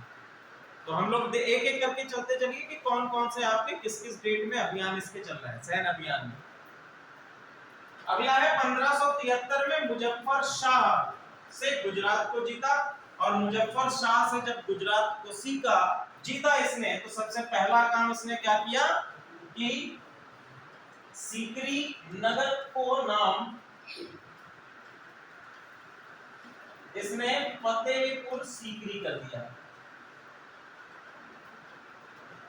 इस जीत की खुशी में। ठीक है, फतेहपुर सीकरी, और फतेहपुर सीकरी आगरा के सटा हुआ क्षेत्र है, और इसने उसको अपनी राजधानी भी बनाया। दूसरा काम इसने क्या किया, यहाँ पर बुलंद दरवाजा का निर्माण भी कराया। फतेहपुर सीकरी को राजधानी बना के यहीं पर बुलंद दरवाजा भी बनाया। फतेहपुर सीकरी आगरा के पास से सटा हुआ क्षेत्र है, आगरा से लगभग 35 से 40 किलोमीटर दूरी पर। ठीक है, कभी घूमने जाइएगा तो आगरा जरूर आइएगा। अगला सबसे इंपॉर्टेंट है मेवाड़ के लिए हल्दी घाटी का युद्ध। ठीक है, हल्दी घाटी का युद्ध कब हुआ है? 1576 में हुआ है। किसके साथ में है? महाराणा प्रताप। ठीक है, महाराणा प्रताप सबसे प्रतापी राजा माने जाते हैं राजपूत क्लैन में। राजपूतों के इतिहास में सबसे प्रतापी राजा के तौर पर इनका नाम आता है। जैसे हम लोगों ने पृथ्वीराज चौहान को पढ़ा था, उसी प्रकार से महाराणा प्रताप। ठीक है, महाराणा प्रताप के साथ में हल्दी घाटी की जब सेना हल्दी घाटी का युद्ध हुआ तो इसमें नेतृत्व कर रहे थे राजा मान सिंह। ठीक है, और मान सिंह के नेतृत्व में हल्दी घाटी की लड़ाई में मुगल सेना पराजित होती है। ठीक है, सॉरी, राणा प्रताप सिंह हल्दी घाटी के युद्ध में हार गए और जितना भी आपका मेवाड़ का क्षेत्र है वहां पर शासन स्थापित हो जाता है अकबर का। क्लियर है? इसके बाद हम लोग देखेंगे बिहार और बंगाल या अफगान के शासन दाऊद खां को आता है और 1576 में बिहार का क्षेत्र और बंगाल का क्षेत्र भी मुगल सल्तनत में मिला लिया गया।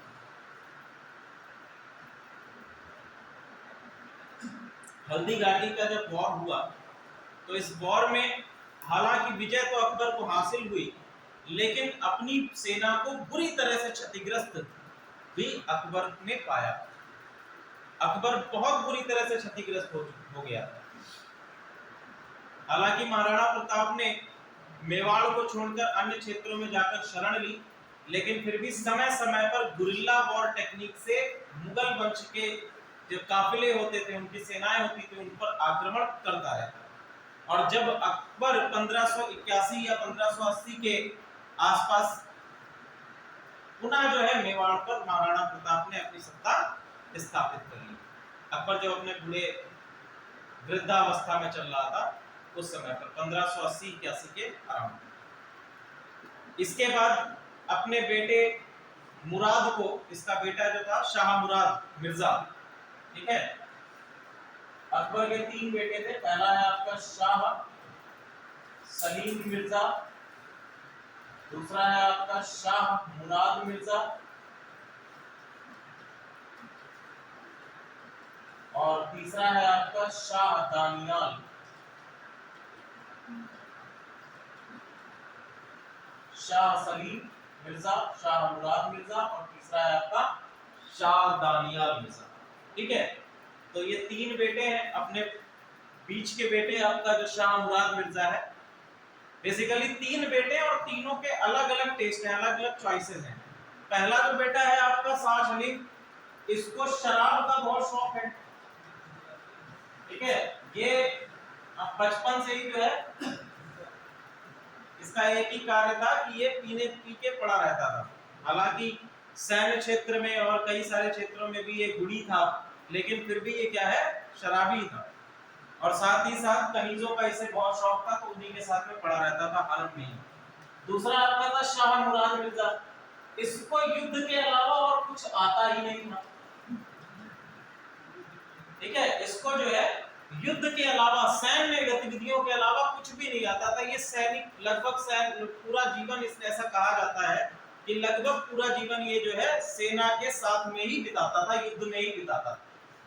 तीसरा बेटा है दानियाल, शाह दानियाल। ठीक है, ये क्या है, ये धार्मिक, ये बड़ा ही धार्मिक व्यक्ति है। इसको ना युद्ध आता है, ना इसको शराब की कोई वो है, किसी भी प्रकार का कोई इसमें ऐब नहीं है। केवल क्या है, धार्मिक है, कविताएं लिखता है। ठीक है, तो जो गुण एक राजा में होने चाहिए, तीनों अलग अलग हो चुके हैं। तो इसने शाह मुराद को भेजा। शाह मुराद जो है, अब शहजादा सलीम जो है, एक बड़ी अच्छी दिलचस्प कहानी है अकबर के बारे में कि जो आपकी अनारकली, आप लोगों ने नाम सुना होगा। अनारकली जो है, अगर हम लोग बात करें अकबर के शाही हरम की, तो ऐसा कहा जाता है अकबर के शाही हरम में उसकी बहुत सारी कनीजें थी, जिनकी संख्या 1000-2000 कितनी भी ऊपर थी। हर युद्ध में वो कनीज को पकड़कर अपने शाही हरम में रख लेता था, और ऐसी भी एक कनीज थी इनकी, अनारकली। ये बेसिकली कनीज किसकी है, अकबर की। ठीक है, और अकबर ने अपने शाही हरम में इनको एक कमरे में कैद करके रखा था।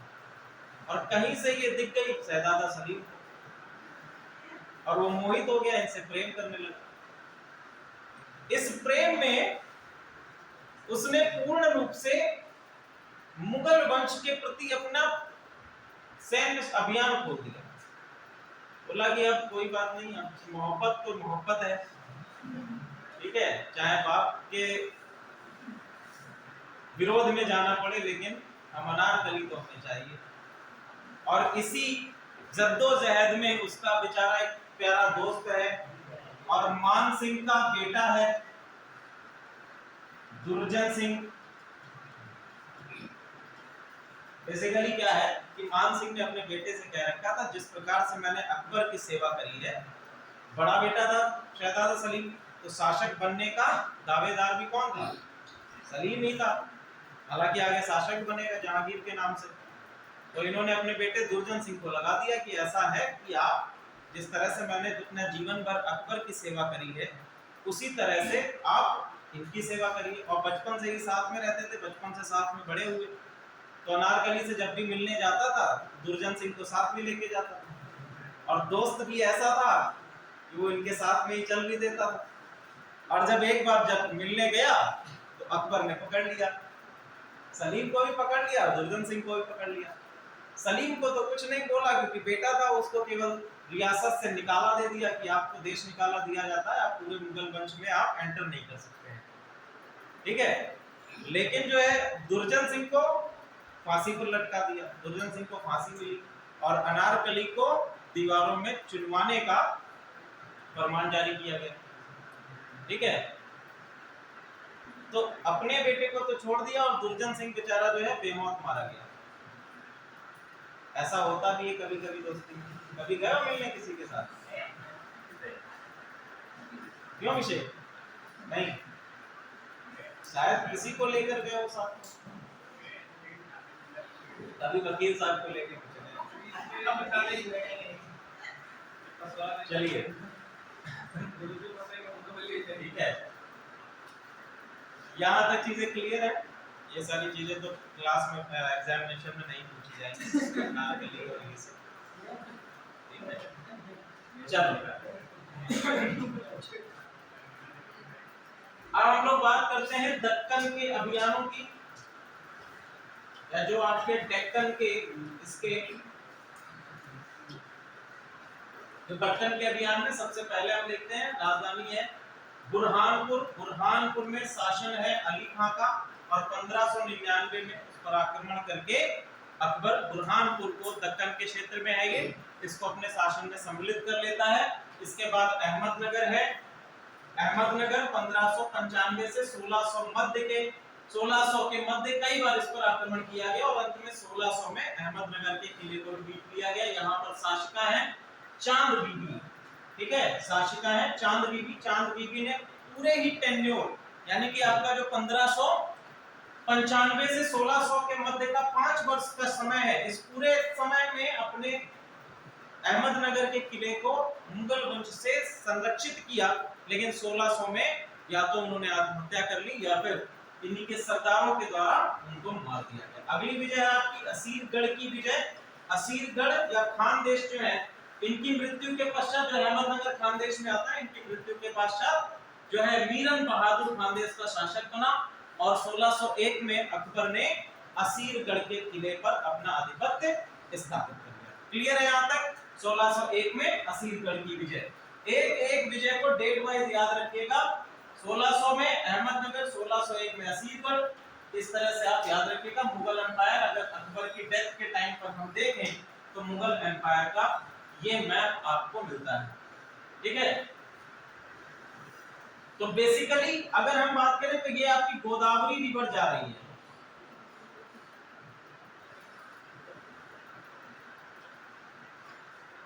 ये आपकी कौन सी रिवर जा रही है? ये है भैया गोदावरी रिवर। तो गोदावरी रिवर के दक्षिण में किसी भी प्रकार का अकबर का शासन नहीं है, इतना ध्यान रखेंगे। तो दक्षिण में आपको बाउंड्री क्या लेनी है? गोदावरी रिवर बाउंड्री लेनी है। क्लियर है? अगर हम यहाँ पर देखें तो ये आपका वर्तमान समय का बांग्लादेश, सॉरी वर्तमान समय का बांग्लादेश है, तो बांग्लादेश सीमा को आप इस तरीके से ले लीजिए, या फिर हम कहेंगे कि जो ब्रह्मपुत्र है आपकी, इस तरह से इस सीमा को ले लीजिए। क्लियर है? यहां से ब्रह्मपुत्र नीचे आ रही है, यहां पर आपकी पेशावर का रीजन है, ये आपका पेशावर है, पेशावर, ठीक है। और इसके ऊपर ही आप लोग हिंदू कुश माउंटेन्स देखेंगे, तो बेसिकली आप पेशावर याद रखिए कि पेशावर तक है, ठीक है। तो इस प्रकार से गोदावरी हो गया, बांग्लादेश का क्षेत्र हो गया, पेशावर हो गया, और ये आपका है कांधार। इतना मैप आप बना देंगे, जब भी कोई क्वेश्चन आता है अकबर के बारे में तो इतना मैप आप दर्शा दोगे तो आप आराम से, क्लियर है? चलिए अकबर की धार्मिक नीतियों के बारे में हम लोग बात करते हैं। अकबर की धार्मिक नीतियों के बारे में बात करते हैं। धार्मिक नीतियों में जो बेसिकली अकबर की धार्मिक नीतियां हैं वो 4 फैक्टर्स या 4 पिलर्स पर आधारित थी। पहला है आपका सौहार्द, ठीक है। दूसरा है आपका समता या समानता, तीसरा है दया, पिटी, और नेक्स्ट है सहिष्णुता, ठीक है। तो ये 4 आपके स्तंभ हैं अकबर की धार्मिक नीतियों में, और अकबर की धार्मिक नीतियों को 3 चरणों में विभाजित किया गया, यानी कि उसके धार्मिक कौन कौन से बदलाव किए गए उसके आधार पर 3 चरण आपके बनाए गए हैं। पहला है आपका 1556 से 1575 तक, दूसरा है 1578 से 1581 तक, 1578 से 1581 तक, और तीसरा है आपका 1582 से 1605 तक। क्लियर है? तो ये 3 आपके चरण हैं जिनके धार्मिक नीतियों को बनाने के। नेक्स्ट हम लोग देखेंगे धार्मिक नीतियों में अकबर स्वतंत्र रूप से, अभी हम लोगों ने बात भी करी कि पहला क्या था कि वो अक्का खेल से बाहर निकलना चाहता था।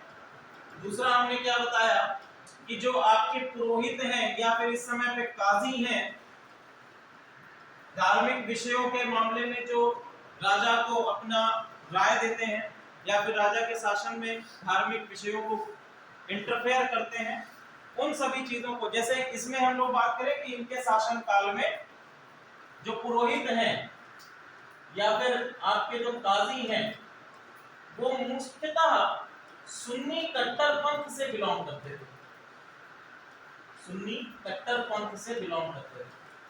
तो जो भी कोई ऐसे, जैसे इसमें जजिया कर को समाप्त किया तो उसका भरसक विद्रोह करते थे कि जजिया कर को आप समाप्त कर दोगे, ये तो मुस्लिमों की एक पुरानी परंपरा है, इसको किस प्रकार से आप समाप्त कर सकते हैं, तीर्थ कर को समाप्त कैसे कर सकते हैं, ठीक है। दीने इलाही जब इसने बनाया तो उसका विद्रोह हुआ कि दीने इलाही में आपने स्वयं को ही खुदा बता दिया, जबकि ऐसा मान्यता है कि आप इस्लाम धर्म में खुदा के समतुल्य खुद को नहीं बता सकते हैं। दैवीय सिद्धांत में भी ये विश्वास रखता था अकबर, क्योंकि इसने उपाधि ग्रहण की थी किसकी, जिल्ले इलाही की, और जिल्ले इलाही की उपाधि हम लोग पहले भी देख चुके हैं, दिल्ली सल्तनत में ग्रहण की गई है। जिल्ले इलाही का मतलब क्या है, ईश्वर की छवि, ईश्वर की छाया, ठीक है। तो ईश्वर की छाया है हम पे, तो जिल्ले इलाही को कहता है, ठीक है। तो अकबर स्वतंत्र रूप से कार्य करना चाहता था, पहले बैरक को हटाया, फिर उसने अतका को हटाया, फिर काजियों के लिए एक ये अचूक फरमान लेकर आया, ठीक है। क्या लेकर आया था, अचूक फरमान, ठीक है। तो अचूक फरमान के अंतर्गत इसने ये बात कही कि राजा के प्रशासनिक मामलों में किसी भी प्रकार का हस्तक्षेप मुल्लाओं या काजियों के द्वारा नहीं किया जाएगा, ठीक है। ये चीज आपकी है।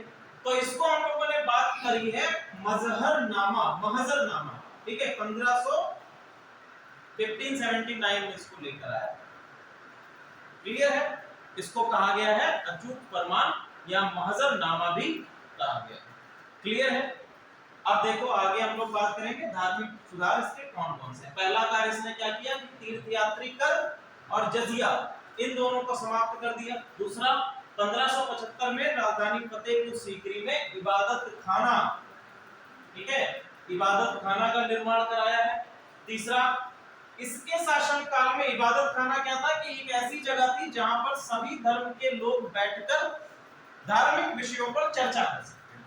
ठीक है, अब इसमें कौन कौन से, जैसे आपका हिंदू धर्म है, जैन धर्म, ईसाई धर्म, पारसी धर्म, इन सभी धर्म के विद्वान यहाँ पर आके चर्चा करते थे। क्लियर है।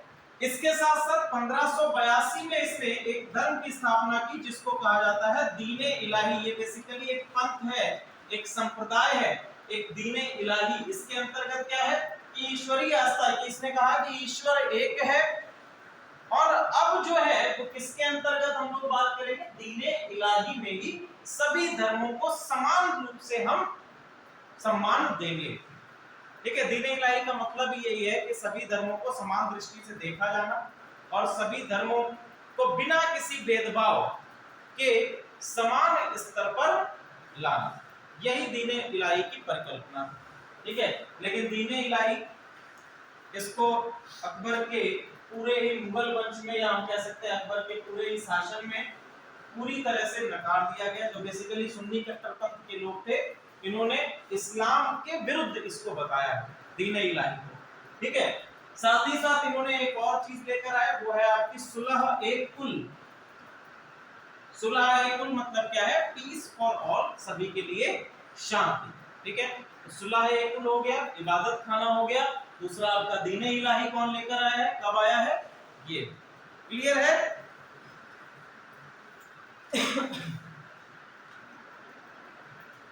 इसके साथ साथ इसने एक और कार्य किया है कि जितने भी आपके युद्ध बंदी हैं, युद्ध बंदी,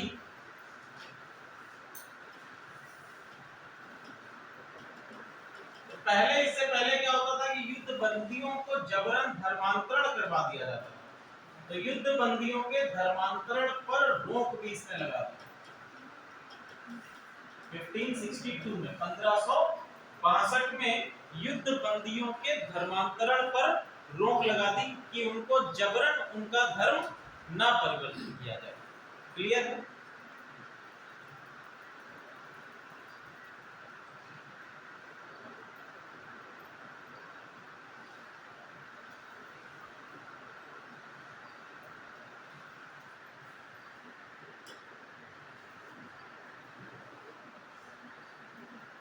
ठीक है, 1582 में इबादत खाने में हमने कहा था कि जो विभिन्न धर्मों के द्वारा बहस की जाती थी, विभिन्न धर्मों का वार्तालाप होता था, विभिन्न विषयों पर विचार किए जाते थे।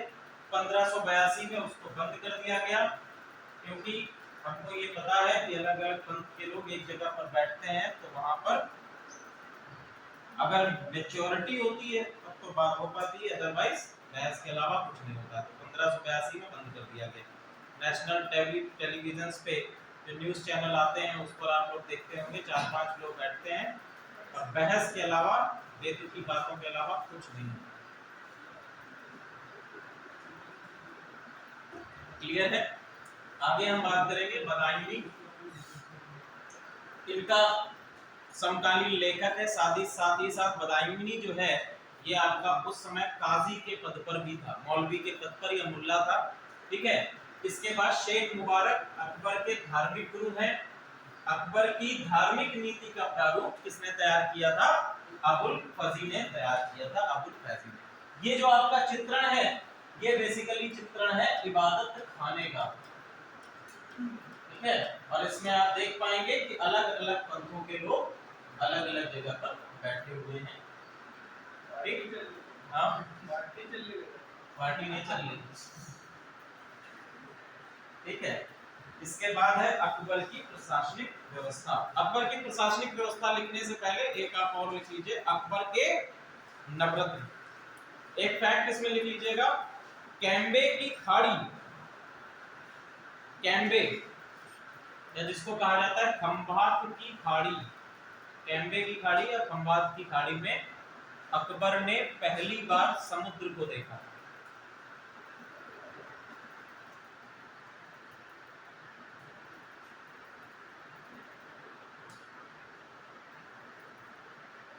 अकबर ने पहली बार समुद्र को देखा। फिर लिखिए अकबर के नवरत्न, अकबर के नवरत्न।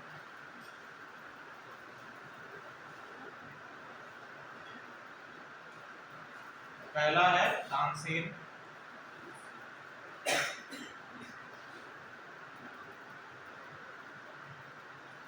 तानसेन।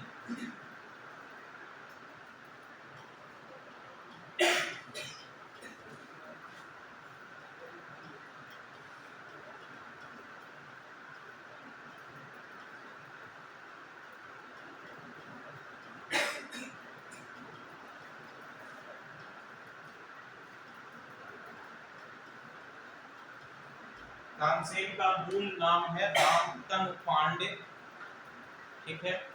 इसके बाद नेक्स्ट,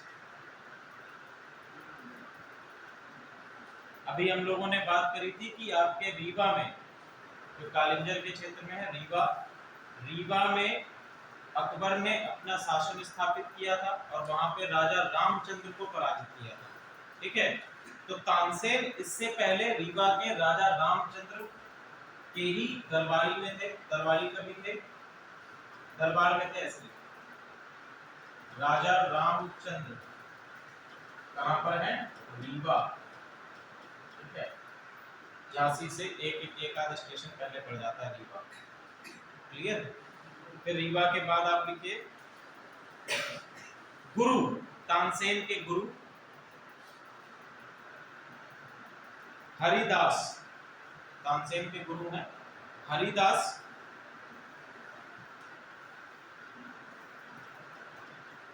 गुरु हरिदास।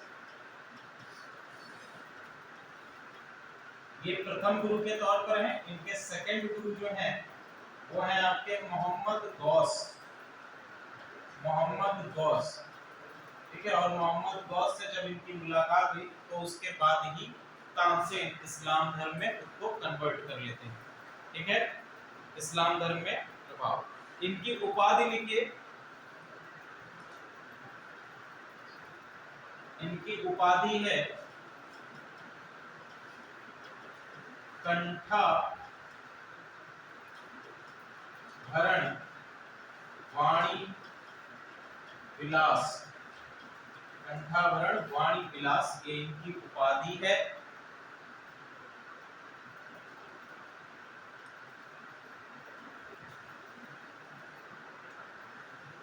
ध्रुपद गायकी, गायकी की विधा जो है इनकी वो है ध्रुपद गायकी।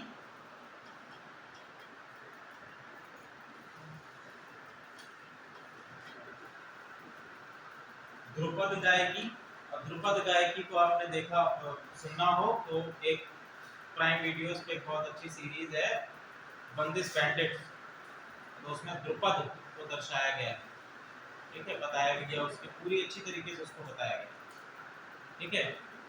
इसके बाद लिखिए मियाँ का मल्हार, जो इनके द्वारा राग इनके द्वारा बनाए गए हैं। मियाँ का मल्हार, मियाँ की टोड़ी, मियाँ की सारंग,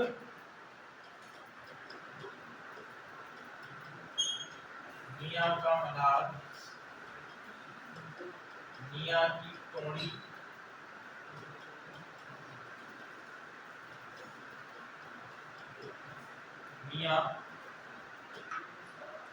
मियाँ की सारंग, और है दरबारी कान्हड़ा, दरबारी कान्हड़ा,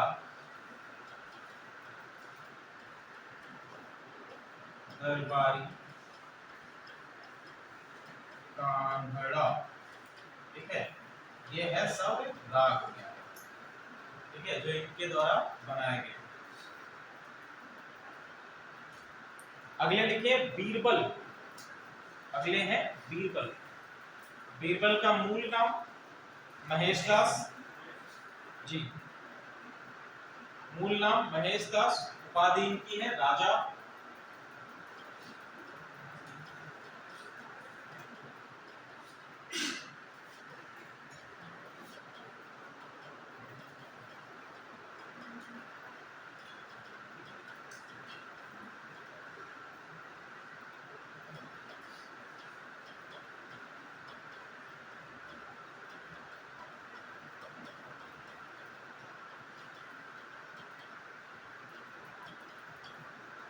ठीक है, और 1583 में इनको न्याय के लिए सर्वोच्च अधिकारी बनाया गया।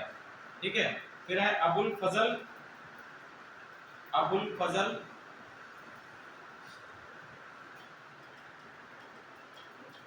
अबुल फजल ठीक है, बेसिकली ये इतिहासकार हैं। क्लियर है, ये मुगल वंश में इतिहासकार के तौर पर हैं अबुल फजल। अबुल फजल के एक भाई भी हैं मुगल वंश में ही, जिनका नाम है फैजी। ठीक है, अबुल फैजी, और ये भी मुगल वंश में है, ये इनके बड़े भाई हैं। अबुल फजल की पुस्तकें कौन कौन सी हैं? अकबरनामा। अबुल फजल अकबरनामा लिखी है। अकबरनामा के बाद आईने अकबरी। आईने अकबरी,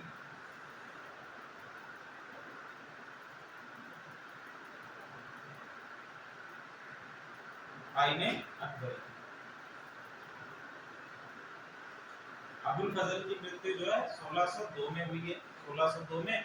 और मृत्यु करवाने का श्रेय जो है जहांगीर को जाता है, शहजादा सलीम को जाता है। अगला है फैजी। फैजी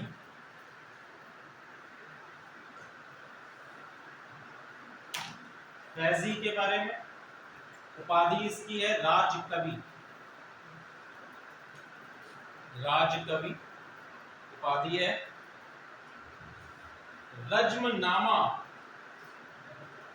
रज्मनामा के नाम से महाभारत का अनुवाद फारसी में किया। रज्मनामा, ठीक है, ये क्या है? महाभारत है। महाभारत का फारसी में अनुवाद फैजी ने किया है और इसको कहा गया है रज्मनामा। क्लियर है? चलिए, और इसकी जो पुस्तकें हैं, इसने रामायण का अनुवाद किया है और लीलावती का अनुवाद भी फारसी में किया है। चलिए, यहाँ तक हम लोग आज करते हैं। बाकी नेक्स्ट जो है हमारे नवरत्न, वो अगली क्लास में हम लोग चर्चा करेंगे और इसके आगे का भी चर्चा क्लास में करेंगे। तो ये स्लाइड आप लोगों के पास, सभी के पास पहुंच गई है, ठीक है, फोन पे। तो जब भी आप लोगों की नेक्स्ट क्लास हो तो आप इस स्लाइड को एक बार देख लीजिएगा, ये पीडीएफ एक बार देख लीजिएगा, तो हम लोग नेक्स्ट क्लास में